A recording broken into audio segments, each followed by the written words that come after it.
Amarakeerthi අතුකෝරලගේ case එක. මිනිස්සු 12කට මරණ දඬුවම. මේක නිකම්ම නිවුස් එකක් නෙවෙයි, මේක මරණයේ පණිවිඩයක්. අපි යන්නේ වැලිකඩ හිරගෙදර අඳුරුම කොනටයි. එල්ලුම් ගහේ ඇත්තම කතාව අහන්න ලෑස්ති වෙන්න. මේක අහද්දි ඔයාගේ ඇඟේ ලේ වතුර වෙයි. ඔයා දන්නවද නඩුකාරතුමා මරණ දඬුවම ලියලා ඉවර වුණාම කරන දේ? එයා ඒ අත්සන ගහපු ඒ පෑන් තුඩ කඩලා දානවා. ඇයි දන්නවද? ඒ පෑනෙන් ආයේ කවදාවත් තවත් මිනිස්සෙක්ගේ මරණයක් ලියවෙන්න ඉඩ තියන්න බැරි නිසා. ඒ වගේම ගත්ත තීරණයක් ආයේ ලේ වලින්වත් හොදන්න බෑ කියන ශාපය එකේ තියෙනවා. හිතා ගන්න පුළුවන්ද? තමන්ගේ මරණය ලියවුණු පෑන කැඩෙන සද්දේ අර කූඩුවේ ඉන්න මිනිස්සයාට ඇහෙද්දි මොන වගේ හැඟීමක් දැනෙනව ඇතිද කියලා. ඊළඟට එන්නේ අලුගෝසුවා. මිනිහා ගාව තියෙන කඹේ නිකම්ම කඹයක් නෙවෙයි. ඒක ඉටි දාලා තෙල් දාලා පදන් කරපු මර උගුලක්. මෙයා ඔයාගේ උසයි බරයි මැනලා හරියටම ගාන හදනවා. ඇයි දන්නවද?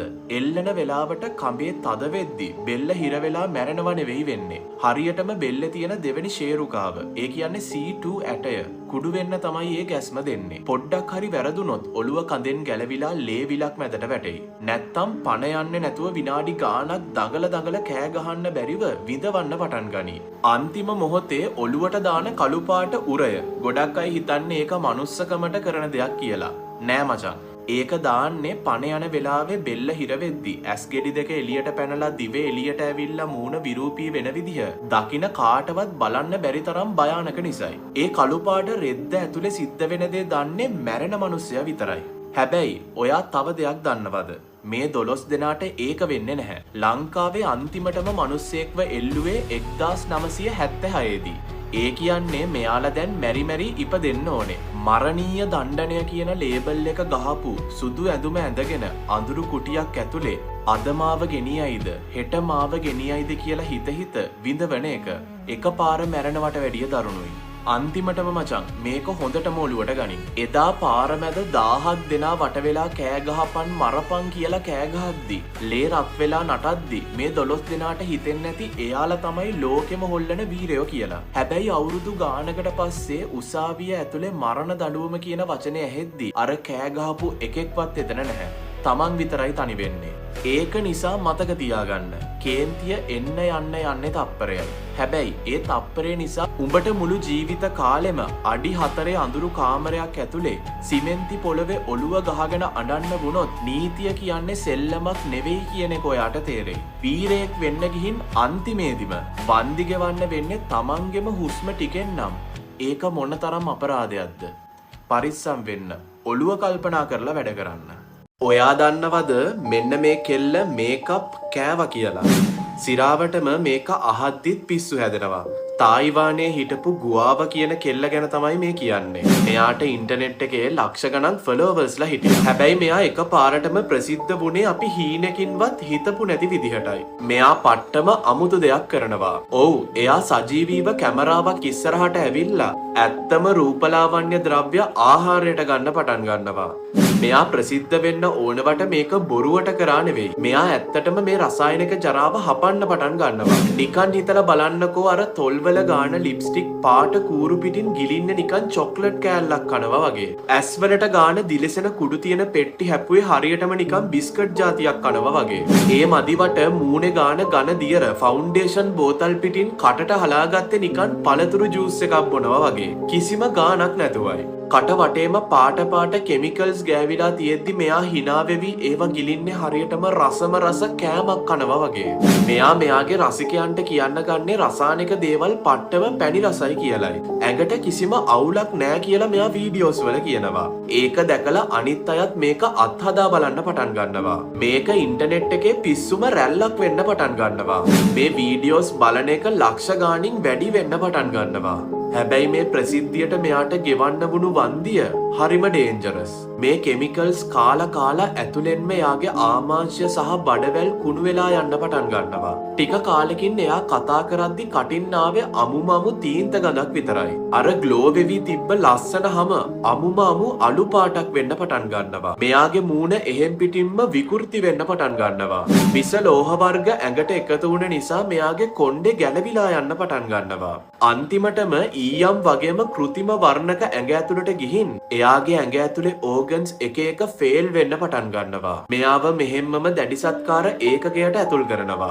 වෛද්‍යවරුත් පුදුමයට පත් වෙලා තියෙනවා මෙයාගේ ඇඟ ඇතුලේ තියෙන කෙමිකල්ස් ටික දැකලා. දැන් එයාගේ සමාජ මාධ්‍ය හැම එකක්ම සම්පූර්ණයෙන් අයින් කරලා තියෙන්නේ. මේක ඇත්තම කතාවක්. ඔයා TikTok එකට ගිහිල්ලා සර්ච් කරොත් මේකප් පීටින් ගර්ල් කියලා ඔයාට මෙයාගේ වීඩියෝස් බලන්න පුළුවන්. දැන් එයා ජීවිත කාලෙම ඉස්පිරිතාලේ ඇඳකට වෙලා මෙරි මෙරි ඉපදෙනවා. මේක ගොඩක් අයව බීතියට පත් කරපු පාඩමක්.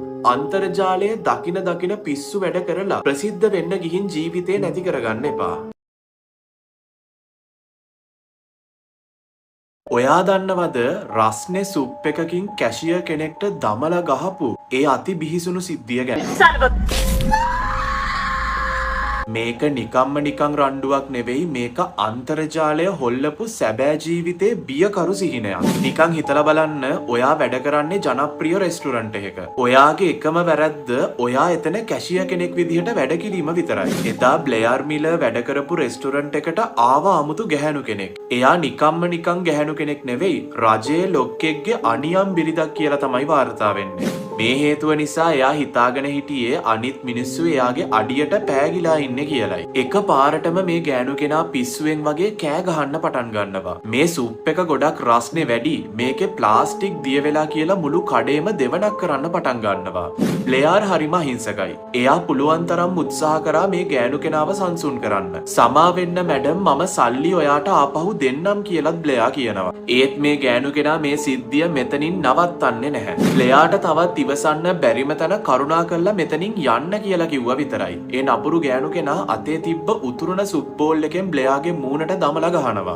ඒක දැක්කාම ඇඟ කිලිපොලා යනවා නේද? TikTok එකේ girl dance සුප් කියලා සර්ච් කරොත් අදටත් ඒ බිහිසුණු දර්ශන ඔයාට බලන්න පුළුවන්. බ්ලෙයර් එතනම බිම ඇදගෙන වැටෙනවා. එයාගේ මුහුණේ හැම දිය වෙලා ඇස් දෙකෙන් සහ නහයෙන් එක දිගටම ලේ ගලන්න පටන් ගන්නවා. ඒ වේදනාවට එයා මර ලතෝනි දීලා කෑ ගහන්න පටන් ගන්නවා. හැමෝම හිතුවේ අර ගෑනු කෙනාට ජීවිතාන්තය දක්වා හිරේ යන්න වෙයි කියලයි. ඒත් සල්ලිත් එක්ක සෙල්ලම් කරන මිනිස්සුන්ට යුක්තිය අදාළ නැහැ වගේ. අවුරුදු 2ක නඩුවෙන් පස්සේ ලැබුණේ මොකක්ද? ඩොලර් 500ක දඩයක්. අහිංසක කෙල්ලෙක්ගේ මුහුණ විනාශ කරාට ලැබුණු දඩයයි මේ. හිරේ හිටිය දවස් 7යි, මාස 12ක පරිවාස කාලයක්. බ්ලෙයර් මිලර්ගේ ජීවිතේම ඉවරයි. එයාගේ ලස්සන මුහුණ අදටත් කැලැල් වලින් පිරීලා. හැබැයි අර නපුරු ගැහණු කෙනා අදටත් කිසිම කරදරයක් නැතුව එළියේ සැප විඳිනවා. ඔයා දන්නවද මෙන්න මේ කොල්ලා මැරෙන්න කලින් ජීසස්ව දැක්ක කියලා? Hi Jesus. You're so beautiful. පොරට වයස 17යි. දවසක් පොර ඇඳේ ඉද්දි එකපාරටම කෑ ගහන්න අරගෙන, හෙලෝ ජීසස්, මට දැන් ඔයාව පේනවා. ඔයා මාරම ලස්සනයි. අනේ මාවත් ඔයත් එක්ක අරන් යන්න කියලා මෙයා කියන්න පටන් ගන්නවා. පිස්සු හැදෙනවා කියන්නේ මේ වීඩියෝ එක රෙකෝඩ් කරලා හරියටම පැය 3ක් යද්දී පොරමිය ගිහින් තියෙනවා. මේ සිද්ධිය වෙන්න කලින් මෙයාගේ ඇඟට මාරම දේවල් ටිකක් සිද්ධ වෙලා තියෙනවා. දවසක් ඉස්කෝලේ ඉද්දි එකපාරටම කොලැප්ස් වෙලා හොස්පිටල් ඇඩ්මිට් කරලා තියෙනවා. ඊට පස්සේ දවස් 3ක්ම පොර ඉඳලා තියෙන්නේ කෝමා එකක. ඩොක්ටර්ස්ලටවත් හිතාගන්න බැරි වෙලා තියෙනවා මොකක්ද වුනේ කියලා. ටෙස්ට් ගොඩක් කරලා බැලුවත් මෙයාට මොකක්ද තියෙන ලෙඩේ කියලා හොයාගන්න හම්බ වෙලා නැහැ. මෙයාට කිසිම අසනීපයක් නැහැ කියලා තමයි කියන්නේ. ඒත් අන්තිමටම කොල්ලට ජීවිතේ නැති වුණා. කෝමා එකේ ඉද්දි තමයි මෙයාට මේ විෂන්ස් පේන්න අරන් තියෙන්නේ. පොර මේවා කියවද්දි එයාගේ අම්මා තමයි ෆෝන් එකෙන් මේ හැම දෙයක්ම රෙකෝඩ් කරගෙන තියෙන්නේ. ජේම්ස් කියන විදිහට ජීසස්ගේ ඇස් වලින් ගිනිදැල් වගේ එන්න පටන් අරන් තියෙනවා. ඒ විතරක් නෙවෙයි, අපි හැමෝවම බේරගන්න ආපහු කවද්ද එන්නේ කියලත් පොර ජීසස්ගෙන් අහලා තිබ්බා. ගොඩාක් අය කියන දෙයක් තමයි මේ කොල්ලට තිබිලා තියෙන මාරම බ්‍රයිට් නිල් පාට ඇස් දෙකක්. ඒ දිහා බලද්දිම තේරෙනවලු පොර තවත් මේ ලෝකෙට අයිති කෙනෙක් නෙවෙයි කියලා. ඔයාලා තාම මේ වීඩියෝ එක දැක්කේ නැත්තම් boy who saw Jesus කියලා පොඩ්ඩක් සර්ච් කරලා බලන්න. ඔයා දෙවියන්ව විශ්වාස නොකරන කෙනෙක් වුණත් මේක දැක්කාම ඇඟ හිරි වැටෙනවා ෂුවර්. මේක බැලුවට පස්සේ ජීවිතය ගැන මාර විදියට හිතන්න ගන්නවා. අපේ ජීවිතේ වටිනාකම අමුතුවෙන්ම තේරෙන්න ගනීවි. ලංකාවේ කෙල්ලෝ 3 දෙනෙකුයි එක කොල්ලෙකුයි ගියපු ට්‍රිප් වීඩියෝ එකක එයාලට අමතරව තවත් කෙනෙක්ව රෙකෝඩ් වෙනවා. 2025 නොවැම්බර් 5 වෙනිදා පෝය දවසේ රශ්මිකා දේවින්දි කියන ගර්ල් රත්නපුර යකහටුවෙල ප්‍රදේශයේ පන්සලකට හයික් එකක් යනවා. රශ්මිකා එයාගේ මල්ලි අක්කයි වගේම මොනරාගල එයාලගේ තවත් යාළුවෙක් එක්ක මේ ගමන යනවා.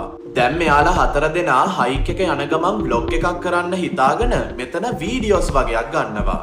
දැන් මෙතන තියෙන පිස්සු හැදෙන කතාව තමයි මේ පන්සලට යන්න හරි හමන් පාරක් නැහැ.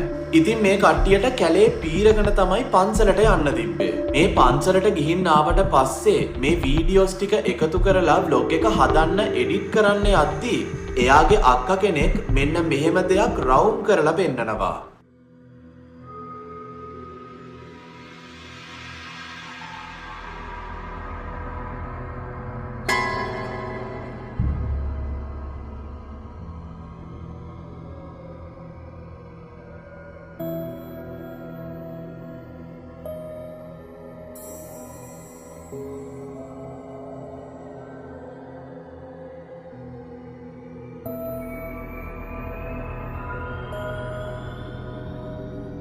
මේකට කලබල වෙන පාර රශ්මිකා එයාගේ මල්ලිගෙන් අහන්නේ මේ ඉන්නේ ඔයාද කියලා. හැබැයි ඒ වෙනකොටත් එයාගේ මල්ලි ඉඳලා තියෙන්නේ එයාට වැඩිය කන්දෙන් ටිකක් උඩහට වෙන්න.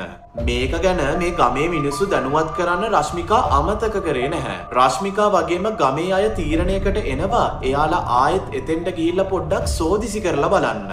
එයාලා හිතන්නේ ගලක් වගේ දෙයක් නිසා මෙහෙම දෙයක් පේනවා කියලායි. ඒත් එයාලා මෙතනට ගියාම දැනගන්නවා මෙතන කිසිම ඇස් බැඳුමක් නැහැ කියලා. එදා රශ්මිකාලා හයික් එක යද්දී කවුරු හරි මොකක් හරි දෙයක් එයාලා දිහා බලාගෙන ඉඳලා තියෙනවා. ඒ දේ මොකක් වුණත් ඒක හරිම අසාමාන්‍ය අඳුරු ස්වභාවයක් ගන්නවා. අදටත් රශ්මිකා කියන විදිහට එයාගේ ජීවිතේ එයාලා මුහුණ දුන්න භයානකම සිද්ධිය මේක කියලායි. මේ සිද්ධිය ගැන ඔයා මොකද හිතන්නේ? ඔයාගේ අදහස යට කමෙන්ට් සෙක්ෂන් එකේ දාගෙන යන්න.